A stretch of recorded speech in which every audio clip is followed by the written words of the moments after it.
Hello, can you hear me? Yes, yes. Yes, I can hear. Can I resume? Yeah, we are on time. Yes, yeah, thanks. Okay, good. Let's start. Okay, so we are talking about this picture, which shows the relation between this entropy region and some of the subjects, which are highly unexpected, because on the surface it doesn't appear that there's any relation between them at all. So in the second part of the lecture, I'm going to explain some of the details to you. Okay, first we talk about combinatorics. Okay, so there's something that we have seen briefly yesterday.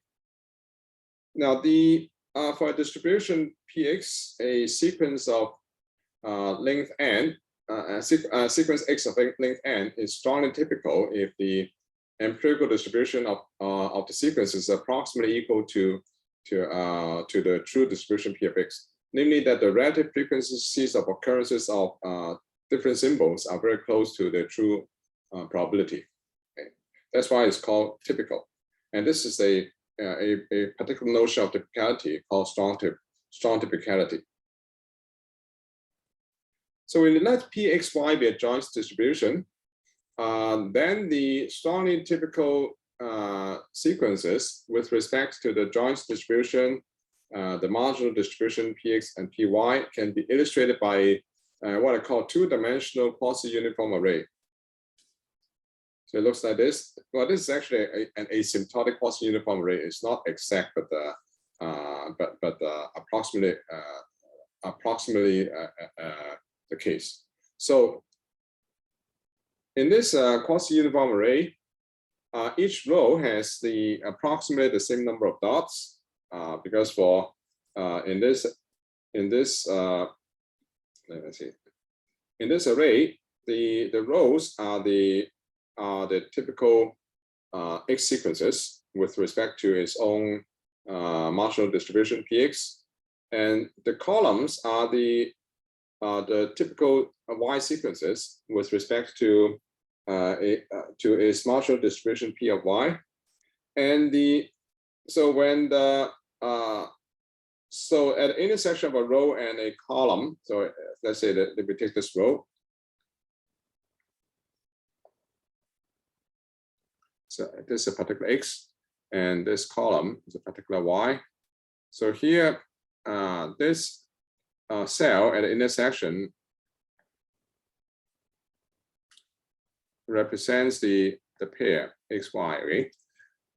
When this xy pair forms a jointly typical with respect to the joint distribution Pxy, then we put a dot here. Now, by the strong asymptotic equipartition property, a strong AEP, we know that the number of dots in this array is approximately equal to 2 to the power n times the joint entropy of x and y. Now, by the conditional strong AEP, we know that for each typical x sequence, there are approximately 2 to the power n times entropy of y grad x y vectors that are jointly typical with this x vector. So here. So each row has approximately the same number of dots. Okay? So if you look down this row, there are approximately this number of dots. If you look at another row, there's also approximately this number of dots. Okay? If you look down at each column, they also have approximately the same number of dots by the conditional strong AEP, namely that each row would contain approximately 2 to the power n times entropy of x given y dots, namely that approximately this many number of x sequences that is typical with that, jointly typical with that y sequence. Okay, now a very simple arithmetic will yield a very basic information inequality. Actually, it is a basic inequality. So the total number of dots in this array is approximately equal to 2 to the power n times entropy of xy. It has to be less than or equal to the number of rows multiplied by the number of columns, right? That's the total number of cells, because only some of them has dots and the others don't have, right? So that's why 2 to the power n times entropy of xy is less than or equal to 2 to the power n times entropy of x times 2 to the power n times entropy of y. You take the logarithm in base 2 and then you divide by n, you get joint entropy of xy is less than or equal to the entropy of x plus entropy of y, which indeed is just ixy greater than or equal to 0. Okay? So you see that this basic inequality, ixy greater than or equal to 0, is really about the unfilled entries in the array. So this this quasi-uniform structure actually provides a physical interpretation of this inequality ixy greater than or equal to 0. Okay, this is something that I talked about yesterday toward the end of the course, so I'll just repeat it here. So here is a three-dimensional quasi-uniform array with 3 random variables x, y, and z. Here these are the typical x sequences, these are typical y sequences, and these are the typical z sequences. By the conditional strong AEP, we see that if you consider z naught, which is a particular C sequence, or typical C sequence, and these are on this plane, there are some dots, okay? There's some dots on this plane. And these dots means that each dot represents a certain pair XY. And the dot means that the certain pair XY is jointly typical with that C. So this XY is jointly typical with that C. Okay. And we know that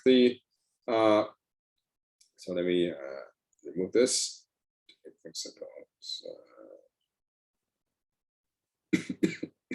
If you consider different Z naught, that is, you consider different planes, which are parallel planes, you find that each plane has approximately the same number of dots. On the other hand, if you fix x naught and y naught, and then you let the Z varies, then in this column you find a certain number of dots. If you change x naught and y naught to x naught prime, y naught prime, then you're talking about another column which would also contain approximately the same number of dots.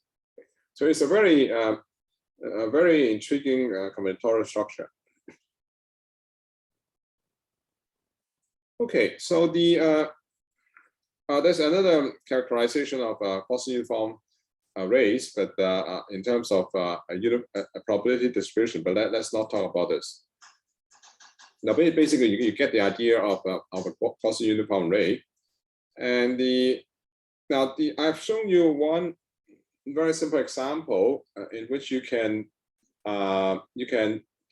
derive the inequality ixy greater than or equal to 0 by studying the structure of a quasi-uniform array. Okay? Now, a natural question that arises is whether quasi-uniform arrays fully capture all the constraints on the entropy function. Namely that is it possible to prove every entropy inequality that exists that is valid for all joint distribution by studying the quasi-uniform array? The answer turns out to be yes, and it was done. There was proof in the master thesis of Terence Chan, my former student, also Satijit's PhD thesis advisor. He showed that all constraints on the entropy function can be obtained through quasi-uniform arrays and vice versa. Okay, So there's actually one-to-one correspondence between these cost uniform arrays and the entropy function. Now, there is another very intriguing relation with finite group theory, and again, it is the second part of Terence Chan's master thesis. Okay, so the setup is that we let G be a finite group and G1, G2 up to Gn be subgroups of G. And we use this notation, G sub alpha be the intersection of the subgroups Gi, where I is in alpha. That is the intersection of some subset of subgroups defined by alpha. Now, a probability distribution can be, for n random variables, can be constructed from any subgroup G and any finite group G and subgroups G1, G2 up to Gn. Now, I'm not going to get into details, but based on this construction of a probability distribution using a finite group G and subgroups G1 up to Gn, we can show that the entropy of any subset of random variables indexed by alpha is exactly equal to the log of the order of the finite group G and the divided by the order of the of this subgroup, which is equal to the intersection of Gi I in alpha, which again is a subgroup. Okay, and this entropy depends only on the orders of G and G1 up to Gn. Okay. So you can substitute joint entropies into the joint entropies of this form, okay, of this form here,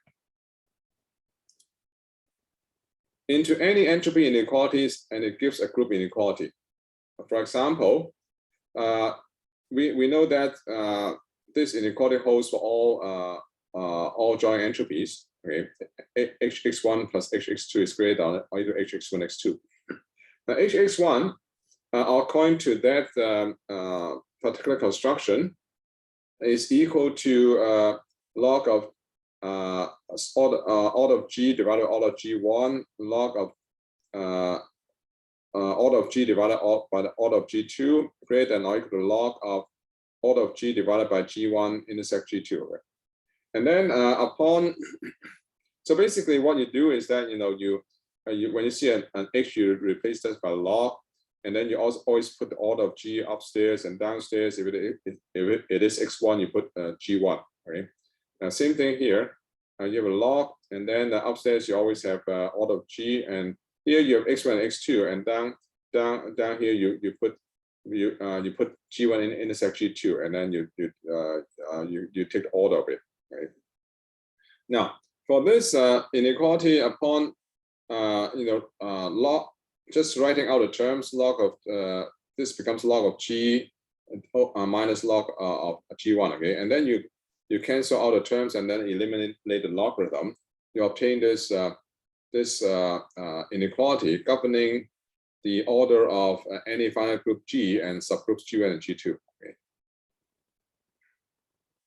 Now this is a rather basic, other elementary inequality which you can find in some group theory textbooks.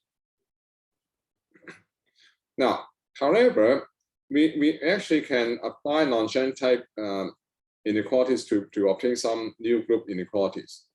Now, for example, ZY98, upon writing it out in terms of the joint entropy, it looks like this. Okay, and then you substitute the entropies of subset of random variables according to the recipe that I gave in the last two slides.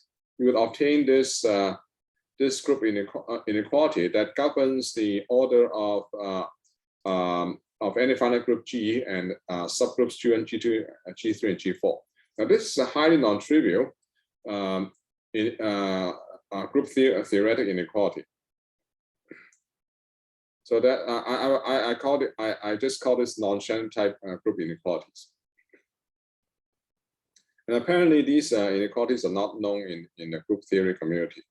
And the remarkable thing is that it can be proved that the correspondence between entropy inequalities and group inequalities is 1-to-1. Namely that if you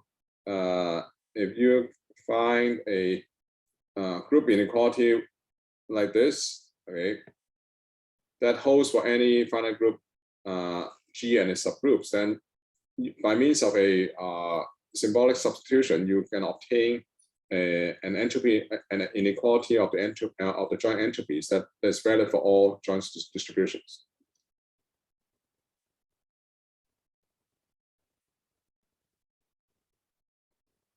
Okay, so now what is the relation between finite group and quasi-uniform array?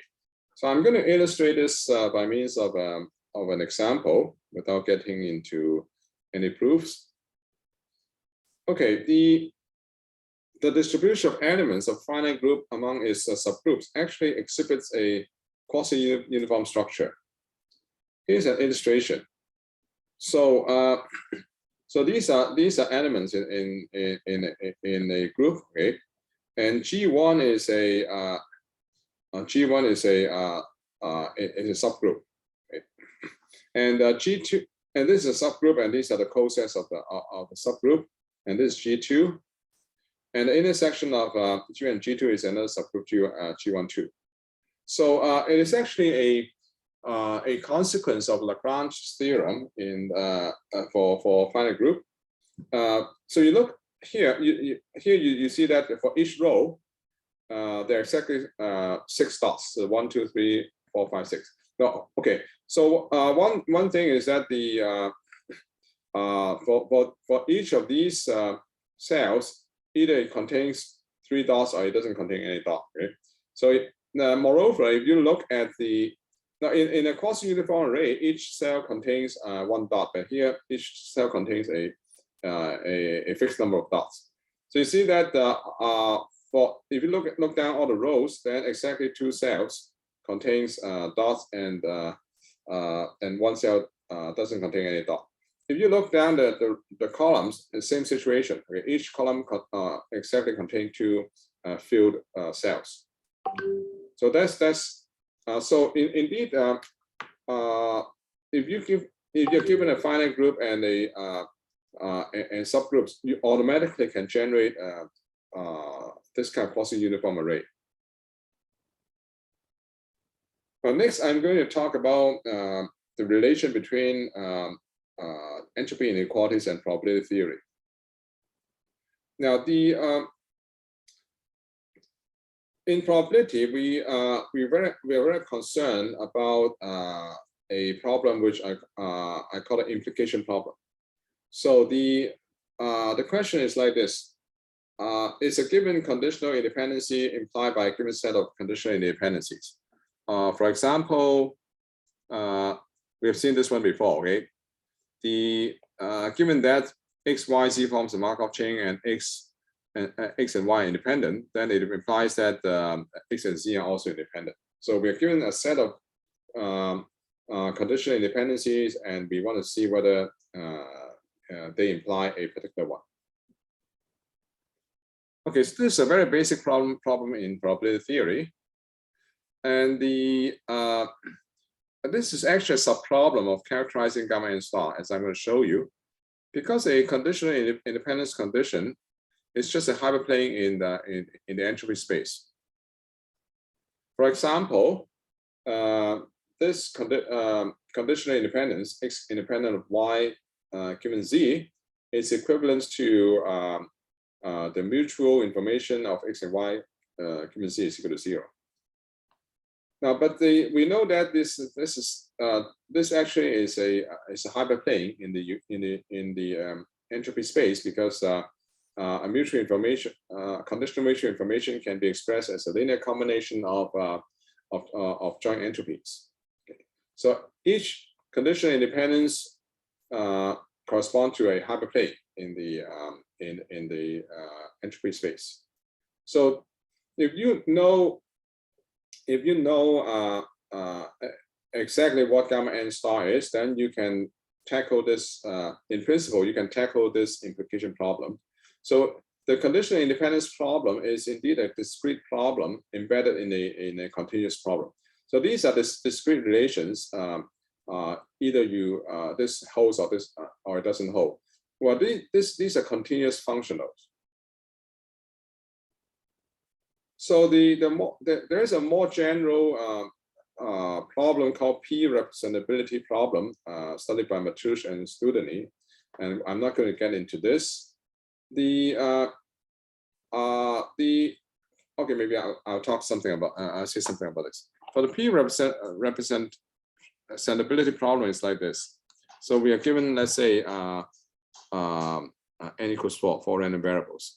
Then we just write down all the possible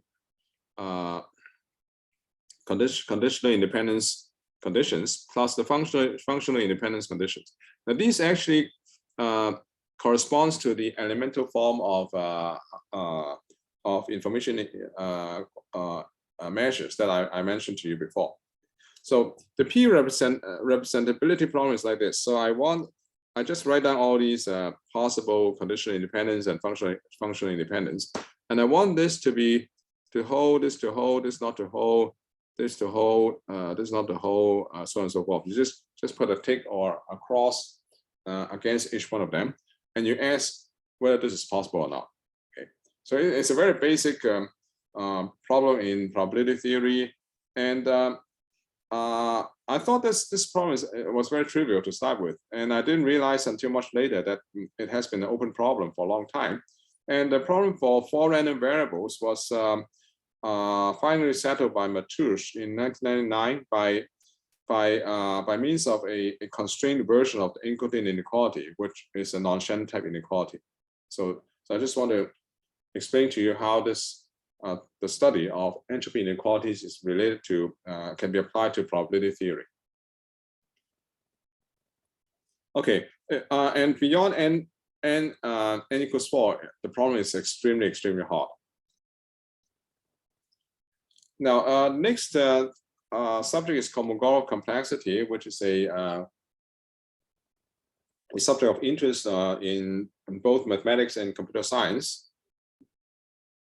And here's the relation.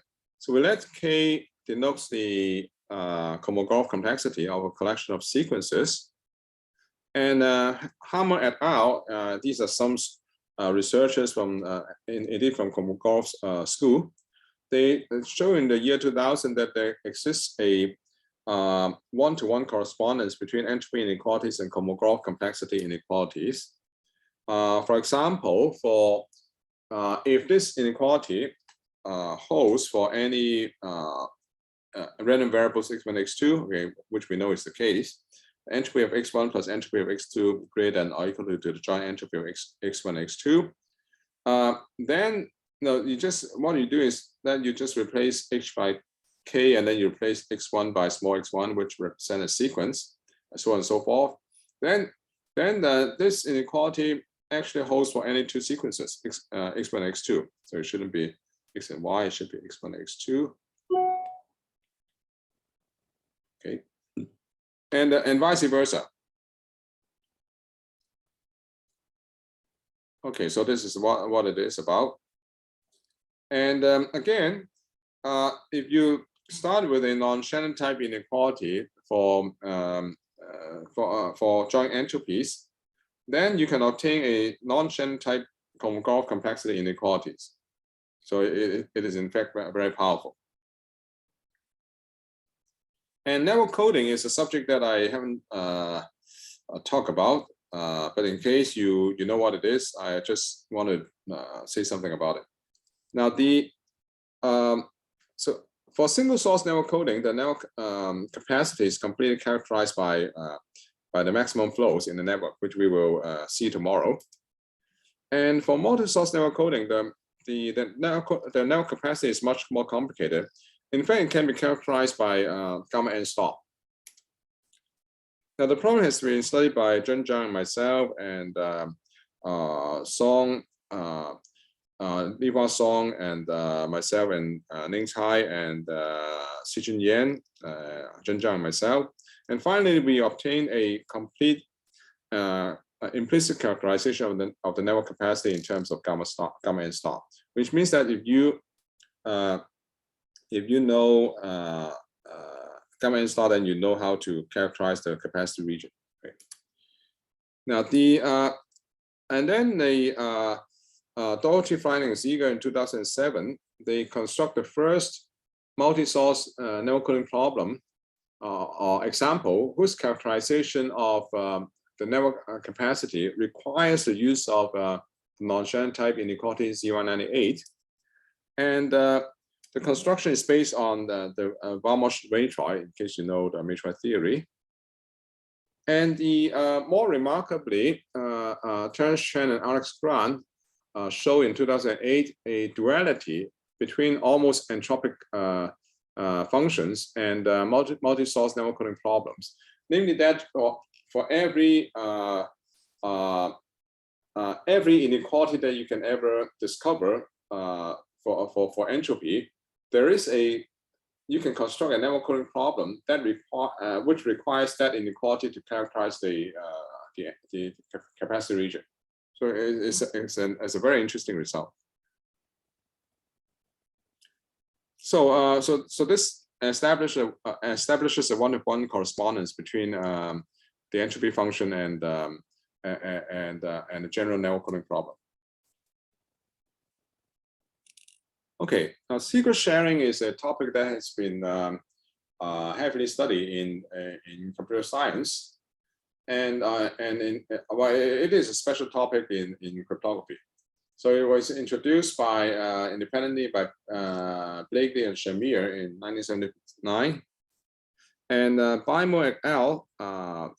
In 2008 applied the inequality Z198 to obtain a new performance bond in secret sharing. And secret sharing can be regarded as a special case of secure network coding, which I won't have time to cover. I just want to mention this. And matrix theory. Now, to talk about this, I need to say something about differential entropy inequalities. So differential entropy is the analog of discrete entropy for continuous distribution. For a continuous variable which is characterized by PDF f of x, the differential entropy is given by this formula. So instead of minus summation xp px log px, it becomes minus integrating fx log fx dx. And same thing for the joint differential entropy. Now, Terence Chen showed that a differential entropy inequality is valid if and only if the coefficients of the random variables are balanced, which I'm going to explain to you, and its discrete counterpart is valid. Raymond, before we move to the other topic, there's a question related to the previous slide. Yes. This one? Question is related to the previous slide. I think it's talking about network coding. Okay. It's on the chat box. I read it. Is there a relation between entropic inequalities and index coding problems? Actually, index coding. Well, index coding can be regarded as a special case of network coding, but quite interestingly,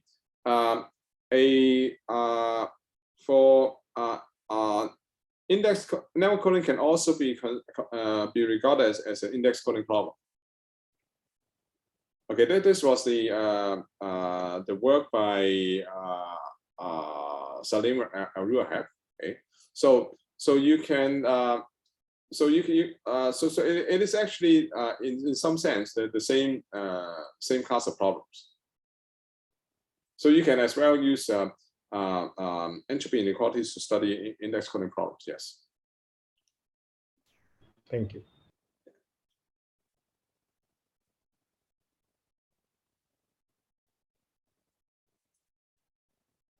Okay, so here's an example illustrating the idea.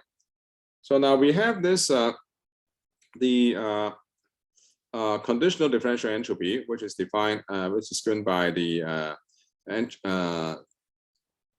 joint differential entropy of xy minus the differential entropy of y. Now this is this inequality is not this x given y, the differential entropy of x given y greater than or equal to 0 is not valid according to the work of Chen because the coefficients are not balanced. What it means is that if you expand things out into the unconditional differential entropies, you count the number of the x's. Okay, so you count for the x, you count 1, okay, 1.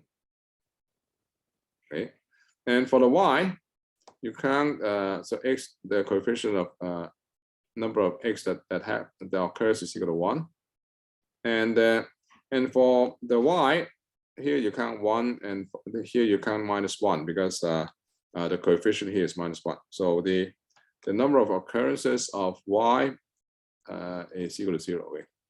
So it is not balanced, meaning that a balanced inequality means that the occurrences, the number of occurrences of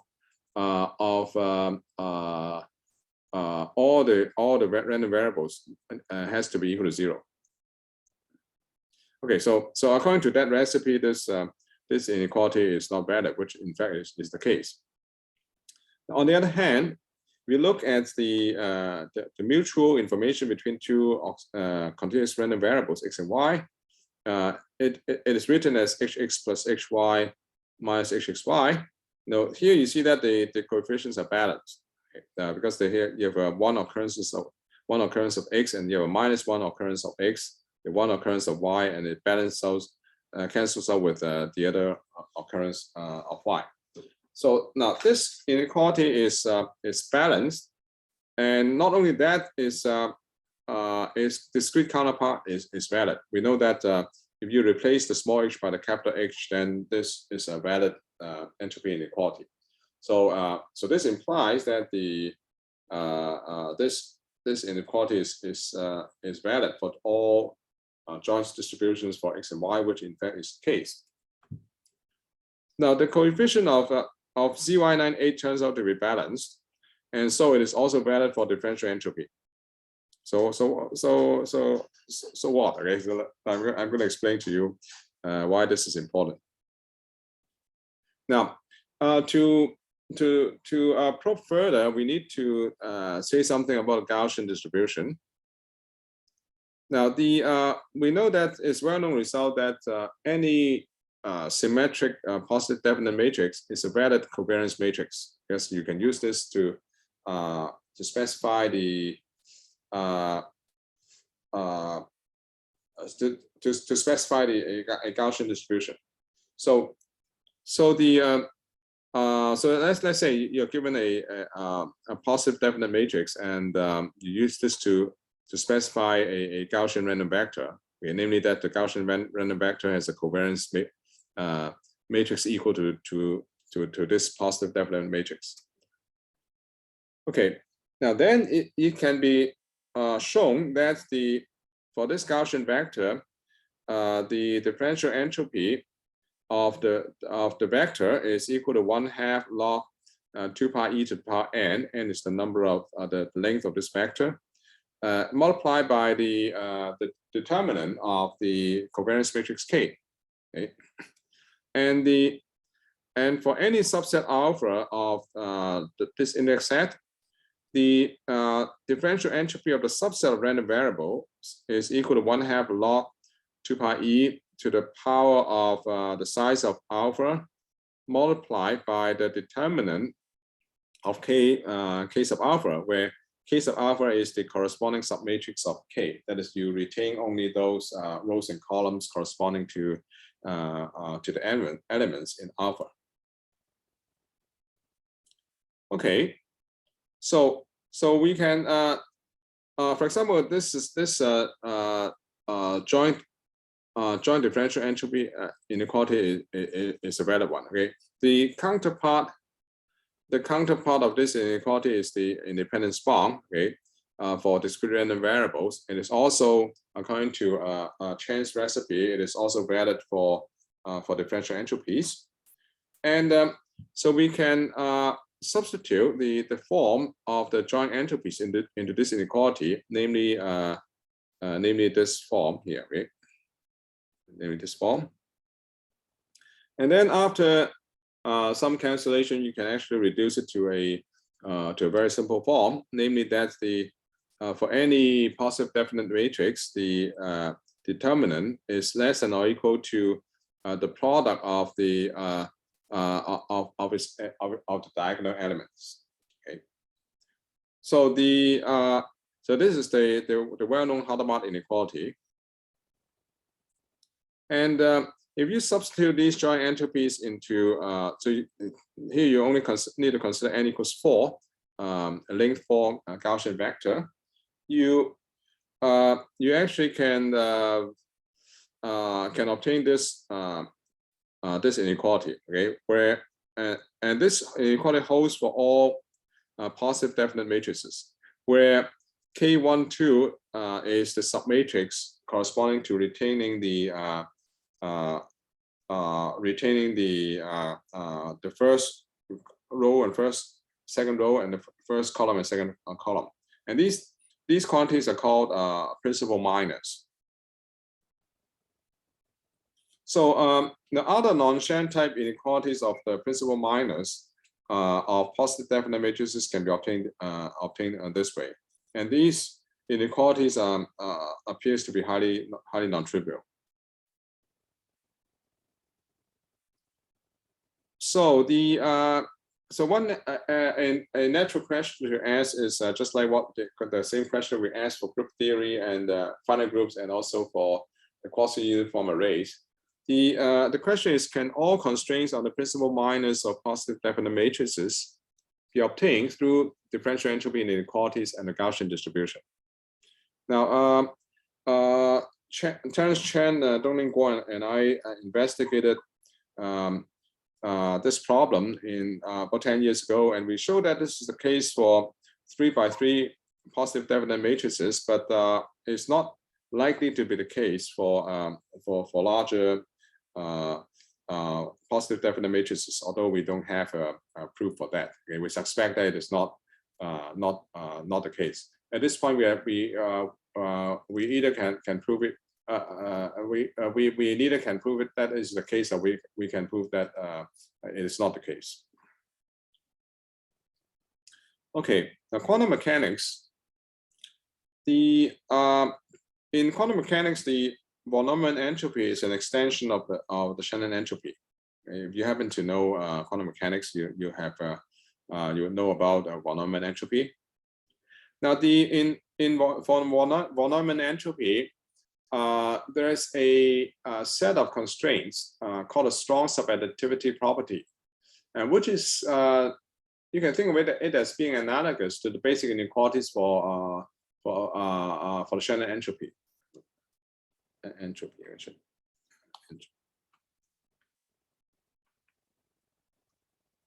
Okay, so this is a classical result proved by Lieb and Ruskay in 1973.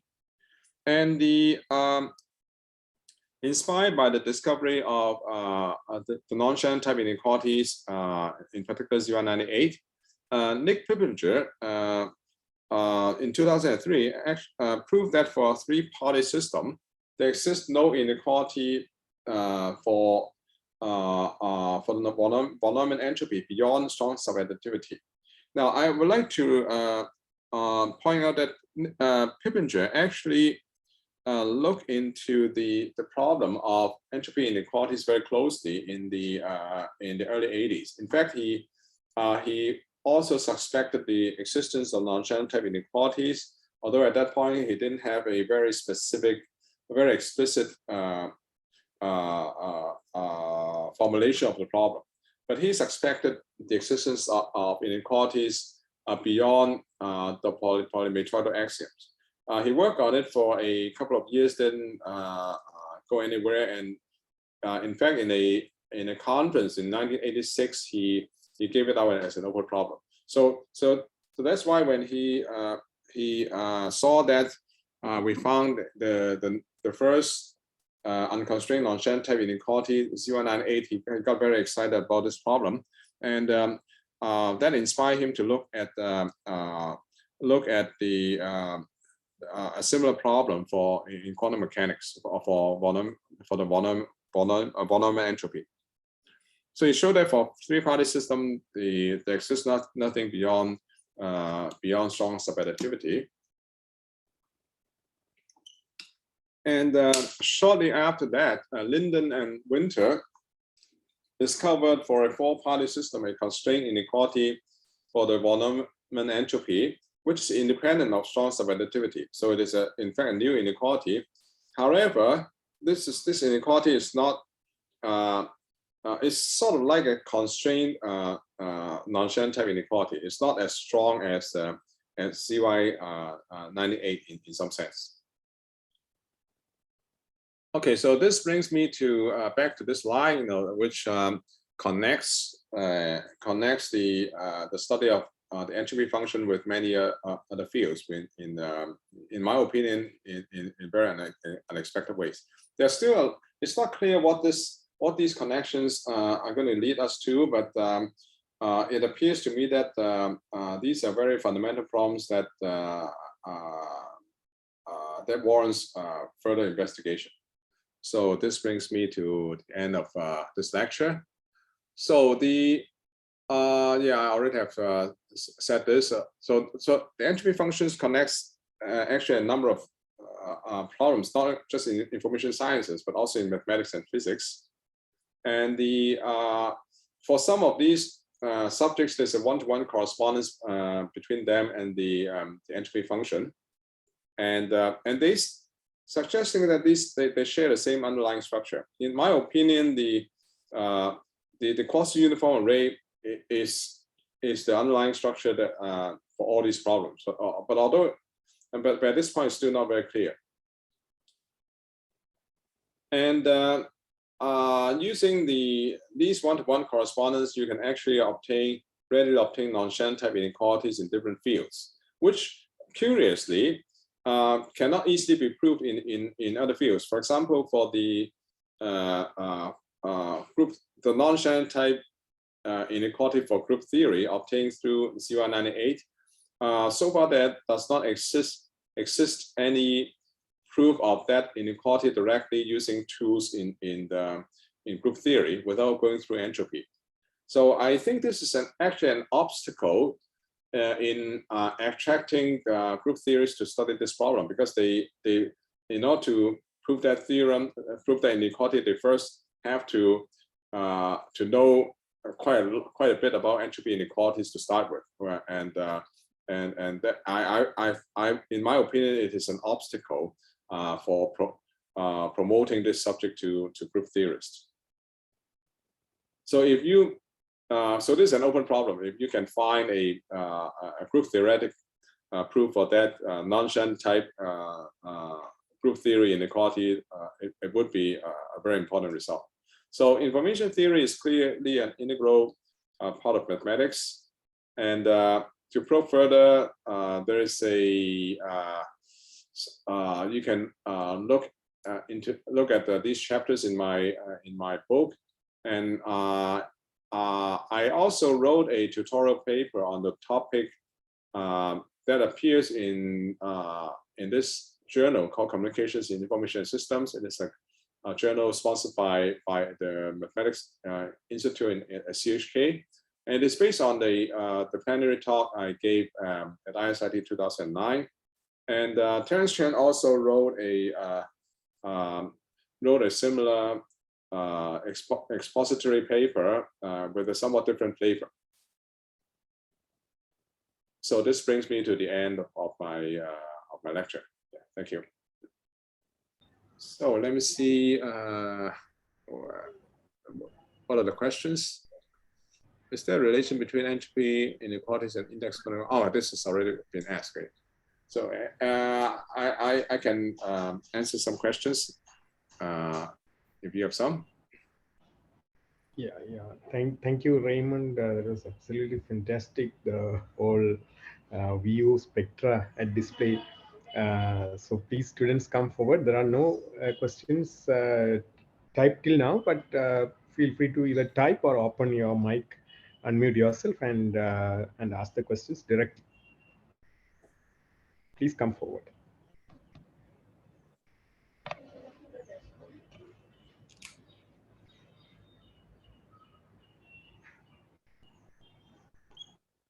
Maybe I can just ask one, just to start, so that people can prepare their questions also.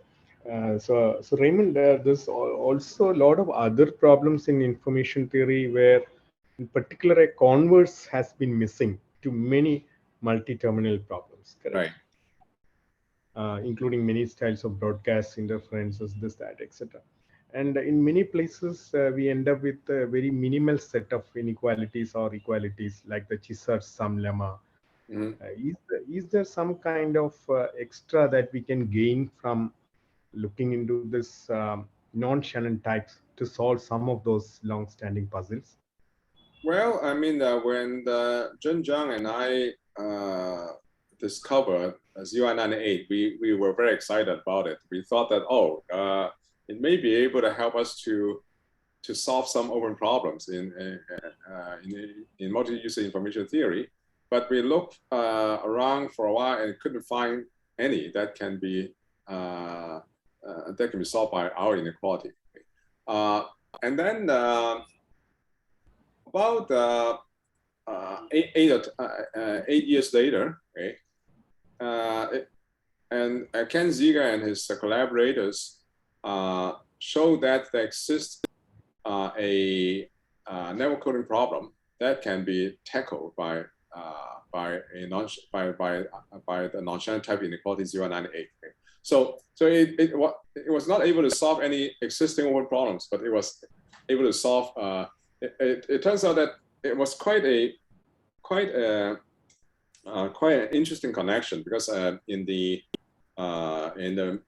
mid to late 1990s, I was looking at two problems. One is some problems that are preambles of network coding, and at the same time, I was looking at this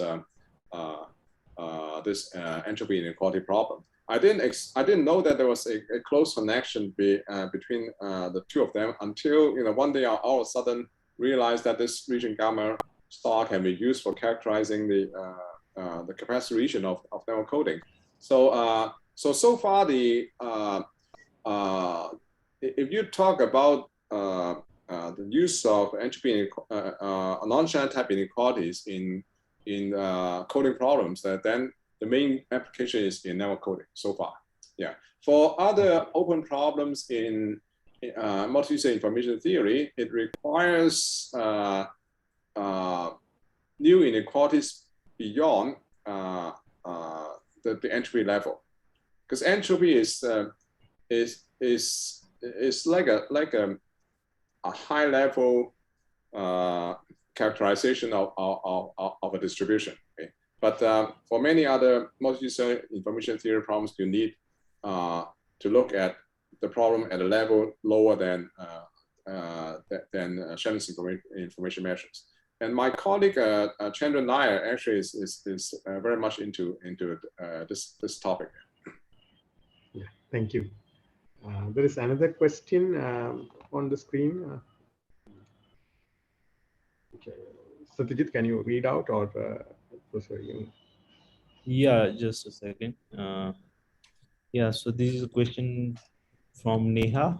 She asked, sir, we have been seeing AP and typical sequences. What is the purpose of them besides using them in proofs? Do we want the sequences that we work with to be typical, or all the sequences that we work with are approximately typical?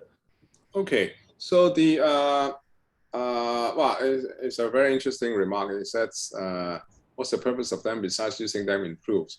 The question is whether we are proving something interesting. If it is, we are proving something interesting, then it's already a very meaningful application. So in fact, we are using them to prove it is the main tool for us to prove multi-user information theory problems. I mean, talking about the asymptotics. So the to me, it is rather magical that when you look at the asymptotics of systems, you only when the block length becomes large, most of the time you only need to look at the typical sequences, and then you ignore all other sequences in some sense.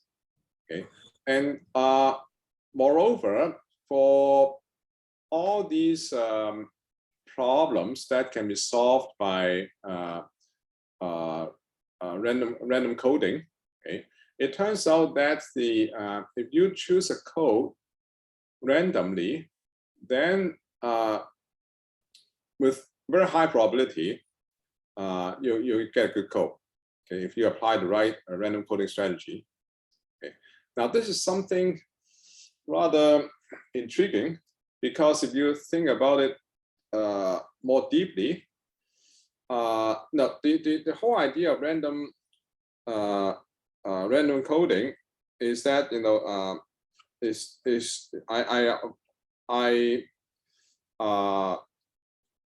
apply a random coding technique, and then so that I can obtain a good code on the average. And this implies that the existence of a deterministic code that can do the job at least as good, right?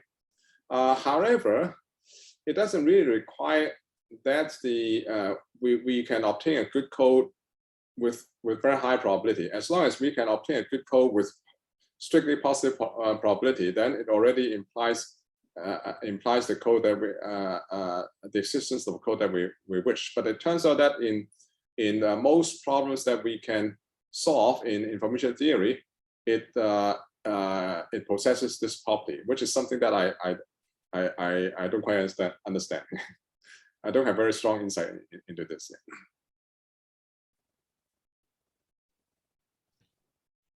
Thanks, Raymond. I have one question. So about this copy lemma. So yes, that appears to be the way to come up with non-Shannon inequalities. So what do you think? Are there any other ways, or are we missing out on some inequalities, non-Shannon type? Well, I mean, this copy lemma is really out of this world as far as I'm concerned. I mean, I have no idea how my collaborator Junjiang was able to come up with this idea, and after 20 some years, this is still pretty much the only way that that you can discover new inequalities. Okay, I think in some cases you can map into a coding problem, okay, but for most other cases, that I mean, so far the predominant tool is still the copy lemma. For example, I mentioned that Doty, Freiling, and Ziegler search for new non-Genotype inequalities on supercomputer, and they need to rely on the copy lemma to do it. Without a copy lemma, even the supercomputer cannot do the job. Yeah. So it's an absolutely remarkable tool. Thanks, Raymond. Regard to another question was about like application to multi-user information theory. So what are those subtleties that make application difficult? Is it about like alphabet constraints of random variables involved?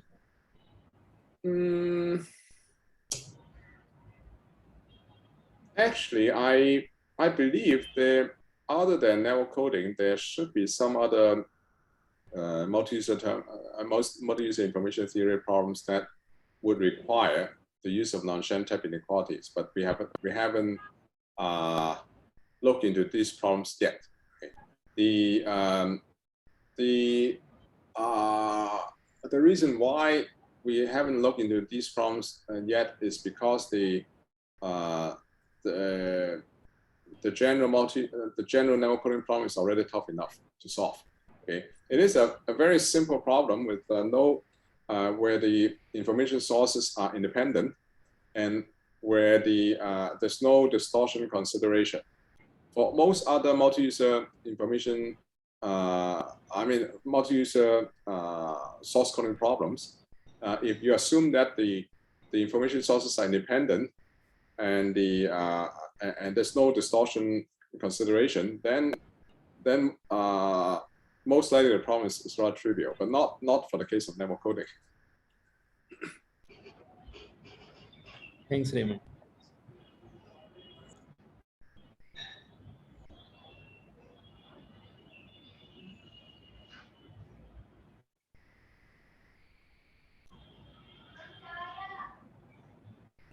Satyajit, can you please go ahead with the conclusion if you? Yeah. So thanks a lot. I mean, these are very interesting series of lectures, and we have to go again and again over these lectures and get into more depth of this. Yeah. Thanks a lot, Raymond. These very valuable lectures, I must say. Well, thank you very much for the interesting discussions. I think we have one chat. Okay, that's just Neha is thanking. So, any audience member have any questions? Further questions? Okay, then we can stop here. Sibi, Amitalok, what do you think? Just like every other person in the audience, we thank wholeheartedly those fantastic content that we have been listening. As students, I should say that we also used ITIP without looking at the background or whatever the way it was built or written. We just used almost blindly. But now that we could see how it has been developed, that's really a great insight. Thank you very much for all that detailed explanations. Well, ITIP, in my opinion, is very much like a calculator for information theory. Yes, we have used it. Yeah, thank you very much, Amit. Is there anything you want to add, Amitalok? No, I'm good. Yeah, same with me. You know, I remember in my second year of graduate school, I picked up Raymond's book, and a lot of that was. I mean, this was the most interesting part because I came to it from converses just to understand how future information works. So, thanks. Yeah, it was one of the enjoyable chapters of the book. Thanks. Yeah, so then we will see tomorrow for the next session. And yeah, thank you everyone for attending the talk and participating. And Satyajit may have any other announcement, please go ahead. Okay, thank you very much. Bye, everyone. Bye, Raymond. Okay, bye. See you tomorrow. Bye bye.